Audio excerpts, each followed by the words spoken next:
الحمد للہ وحدہ والصلاة والسلام علی من لا نبی بعدہ اما بعد فاعوذ باللہ من الشیطان الرجیم بسم اللہ الرحمن الرحیم کل نفس ذائقۃ الموت صدق اللہ مولانا العظیم ان اللہ وملائکتہ یصلون علی النبی یا ایہا الذین آمنوا صلوا علیہ وسلموا تسلیما۔ درود پاک پڑھیے۔ الصلاۃ والسلام علیکہ یا سیدی یا رسول اللہ وعلی آلک و اصحابک یا سیدی یا حبیب اللہ۔ الصلاۃ والسلام علیکہ یا سیدی یا نبی اللہ وعلی آلک و اصحابک یا سیدی یا رحمۃ للعالمین۔ معزز حاضرین و سامعین، کل ہم نے جو ہے نا وہ موت کو یاد کرنے کے متعلق ہم نے پڑھا ہے، اور اس میں ہم نے یہ بھی پڑھا کہ بیماری، مصیبت، تکالیف میں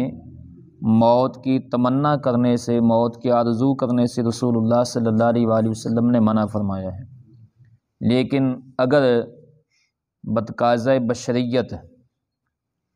اگر موت کا وقت آ جائے، ہر جان نے اس دنیا سے جانا ہے، جب موت کا وقت آ جائے تو پھر گھر والوں کے لیے کیا ضروری ہے کہ گھر والے جو ورثاء ہیں، لواحقین ہیں، وہ کیا کریں؟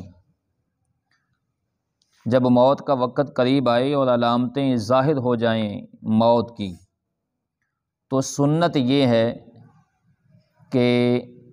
مرنے والے کو، یعنی مریض کو جس پر موت طاری ہو رہی ہے، اس کو دائیں جانب جو ہے وہ لٹا دیا جائے تاکہ اس کا منہ جو ہے وہ قبلہ کی رخ ہو جائے، اور اگر آپ اسے سیدھا بھی لٹا دیں تو دائیں جانب اگر وہ نہیں لیٹ سکتا تو سیدھا بھی لٹا دیں، اس میں بھی کوئی حرج نہیں ہے۔ اور یہ بھی جائز ہے کہ آپ اس کو سیدھا لٹا کر اس کے پاؤں جو ہیں وہ قبلہ رخ کر دیں، اور سر کے نیچے کوئی کپڑا، کوئی سرہانہ وغیرہ دے کر سر اونچا کر دیں تاکہ منہ قبلہ کی طرف ہو جائے، یہ بھی جائز ہے۔ تو کہ یہ بھی نہ ہو سکے تو جس حالت میں کہ مریض پڑا ہے اسی حالت میں اسے رہنے دیں، اور جب دیکھیں کہ موت اور زندگی کی کشمکش میں ہے، جان کنی کا وقت ہے، تو اس کو کلمہ کی وصیت کریں۔ اور کلمہ کی وصیت کرنے کا طریقہ یہ ہے کہ اس کے پاس کلمہ شہادت پڑھیں، اشہد ان لا الہ الا اللہ واشہد ان محمدً عبدہ ورسولہ۔ کلمہ شہادت اس کے پاس پڑھیں، اسے یہ نہ کہیں کہ کلمہ پڑھ، یہ کہنا منع ہے، کیونکہ جان کنی کے وقت جو ہے وہ شیطان کی سر دھڑ کی جو ہے نا وہ کوشش ہوتی ہے، ایڑی چوٹی کا زور لگاتا ہے شیطان کے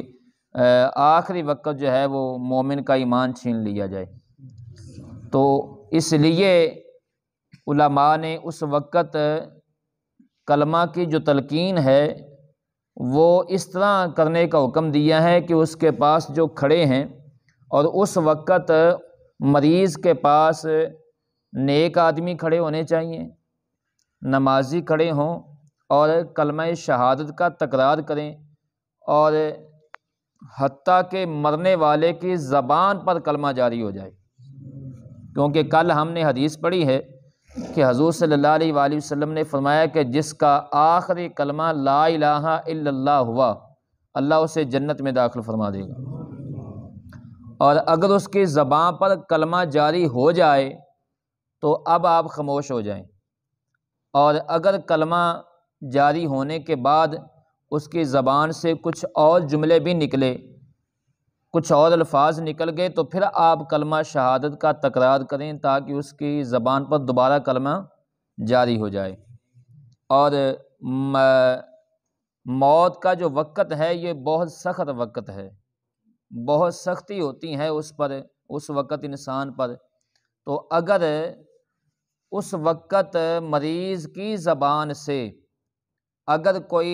ایسا جملہ نکل جائے جو خلاف شرع ہو، یا معاذ اللہ اگر کوئی کفریہ کلمہ نکل جائے تو جو ہے نا وہ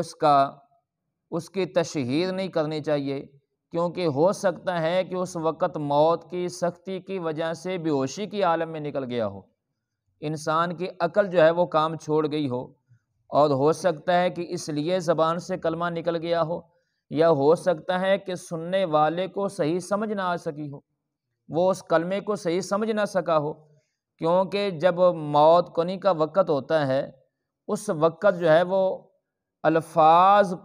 صحیح ادا کرنا یہ بہت مشکل ہوتا ہے، تو ہو سکتا ہے کہ مرنے کی جو پاس کھڑے ہیں وہ صحیح طریقے سے الفاظ سمجھ نہ پائے ہوں، تو لہٰذا اگر کوئی زبان سے ایسا کلمہ نکل جائے تو اس کی تشہیر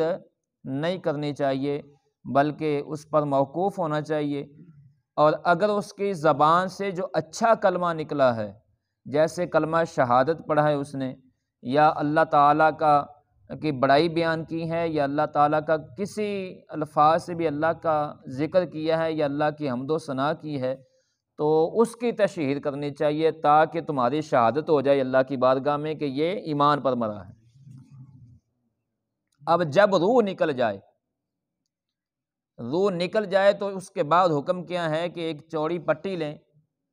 اور اس کے منہ کے نیچے، ٹھوڑی کے نیچے رکھ کر سر کے اوپر لے جا کر اس کو باندھ دیں تاکہ اس کا منہ بند ہو جائے اور اس کی آنکھیں بند کر دی جائیں،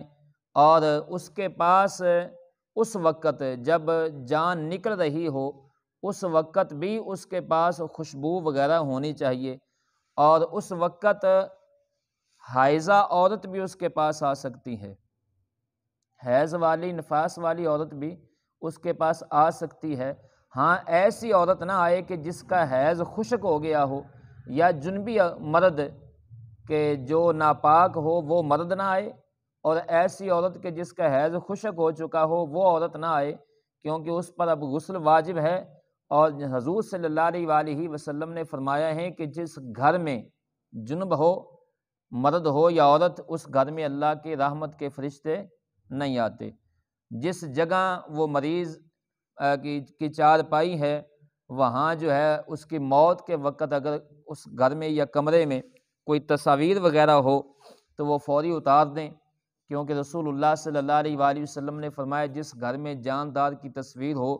اس گھر میں اللہ کی رحمت کے فرشتے داخل نہیں ہوتے۔ تو اب جب جان نکل گئی ہے اس کی، تو اس کے بعد جو ہے وہ اس کا چہرہ منہ بند کر دیا جائے، آنکھیں بند کر دی جائیں، اور اس کے ہاتھ پاؤں سیدھے کر دیے جائیں، اور ہاتھ پاؤں سیدھے کرنے والا اس کا گھر والا کوئی ہو، کیونکہ وہ محبت سے اس کے ہاتھ پاؤں سیدھے کرے گا، اور سمجھدار ہو، جتنا بھی محبت سے ہو سکے اس کے ہاتھ یعنی انگلیاں اور پاؤں جو ہیں وہ سیدھے کر دیے جائیں، اور اس کے پیٹ پر کو تھوڑا سا وزن جو ہے وہ رکھ دیا جائے، یعنی معمولی کوئی جو ہے نا وہ چیز، وزنی چیز تھوڑی سی رکھ دی جائے تاکہ پیٹ پھولنے نہ پائے، میت کے جسم جو ہے وہ اس کی حفاظت کے لیے۔ اور اس کے بعد جو ہے حضور صلی اللہ علیہ وآلہ وسلم نے فرمایا کہ آنکھیں بند کرنے کے بعد جو آنکھیں بند کر رہا ہے وہ یہ کلمہ پڑھے، بسم اللہ وعلی ملت رسول اللہ صلی اللہ علیہ وآلہ وسلم، اللہم یسر علیہ امرہ وساہل علیہ ما بعدہ واسعدہ بلقائک واجعل ما خرج الیہ خیرا مما خرج عنہ۔ تو اگر یہ پورے کلمات نہ دہرا سکتا ہو تو اتنا ہی کہہ لے بسم اللہ وعلی ملت رسول اللہ، یا کوئی بھی اللہ کا ذکر جو ہے وہ اس وقت کرے، اور میت کے پورے جسم کو ڈھانپ دیا جائے۔ اور دوسری بات یہ ہے کہ میت کے پاس قرآن مجید کی تلاوت کی جا سکتی ہے، بشرط یہ ہے کہ میت کا پورا جسم جو ہے وہ ڈھکا ہوا ہو، پورا جسم چھپایا ہوا ہو، اس وقت اس کے پاس قرآن مجید کی تلاوت بھی ہو سکتی ہے، اور بھی کوئی تسبیح ہاتھ وہ پڑھی جا سکتی ہیں،